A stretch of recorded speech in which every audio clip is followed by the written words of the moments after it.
नमस्कार दोस्तों, मैं एक बार फिर से आई हूँ धर्म मार्ग के माध्यम से आध्यात्मिक और धार्मिक विचारों को प्रेषित करने के लिए।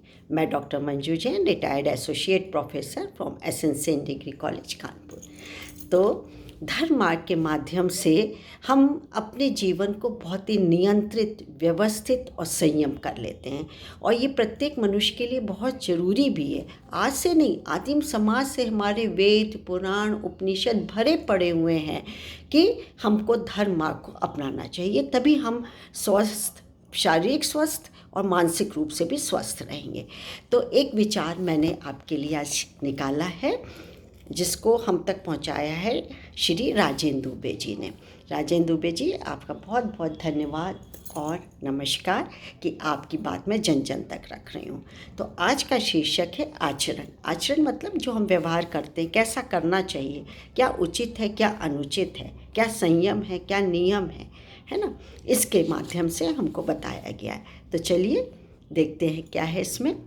मानव शरीर एक मंदिर है, इसमें आत्मा रूप में परमात्मा विराजमान है। इस बात को हृदय से कम करके यदि हम लोग व्यवहार करेंगे तो हम भी सुखी रहेंगे, साथ ही हमसे जुड़े लोग भी सुखी होंगे। सुख का आधार हमारे आचरण में ही समाहित है, कहीं अन्यत्र प्रयास करने की आवश्यकता नहीं है। हम चाहे तो सुखी रह सकते हैं, साथ ही दूसरों को भी सुख पहुंचा सकते हैं। बस आवश्यकता है निज स्वार्थों से ऊपर उठकर धैर्य और सहिष्णुता को आत्मसात करने की। यानी धैर्य, हमारे में संयम जरूर होना चाहिए। जीवन का वास्तविक आनंद अपने आचरण से दूसरों को सुख पहुंचाने में है। हम जीवन भर सुख और शांति की तलाश में इधर उधर भटकते रहते हैं, किंतु हमें सफलता नहीं मिलती, सफलता हाथ नहीं आती हमारे, जबकि स्थितियाँ और परिस्थितियाँ हमारे द्वारा ही निर्मित की हुई होती हैं। मृग तृष्णा की भांति हम सुख की लालसा में पूरा जीवन व्यतीत कर देते हैं, जबकि कस्तूरी की भांति सुख और शांति हमारे ही अंतस में विद्यमान रहती है। हमें चाहिए कि हम अपने आचरण से मानवता को कलुषित न होने दें। धर्म का मूल है मानवता, जिसका सीधा संबंध हमारे शरीर से न होकर आत्मा से है। जब हम आचरण को दर्पण मानकर अपना परिष्कार करेंगे तो हम में मानवता से एक कदम आगे देवत्व के गुण विकसित होने लगेंगे। यानी हमारा आत्म ही हमारा दर्पण है। कहते हैं लुकिंग ग्लास सेल्फ, कि हम दूसरों के नज़रिए से अपने को एस्टिमेट करते हैं कि क्या है, क्या दूसरा हमारे लिए सोच रहा है, अच्छा सोच रहा है, नहीं सोच रहा। अच्छा करेंगे तभी तो लोग अच्छा सोचेंगे। बस यही बताया गया है। जरा सा एक कदम चलकर तो देखिए कितना आनंद मिलता है ना। जो इस राह पर चले वे महामानव बनकर अमर हो गए।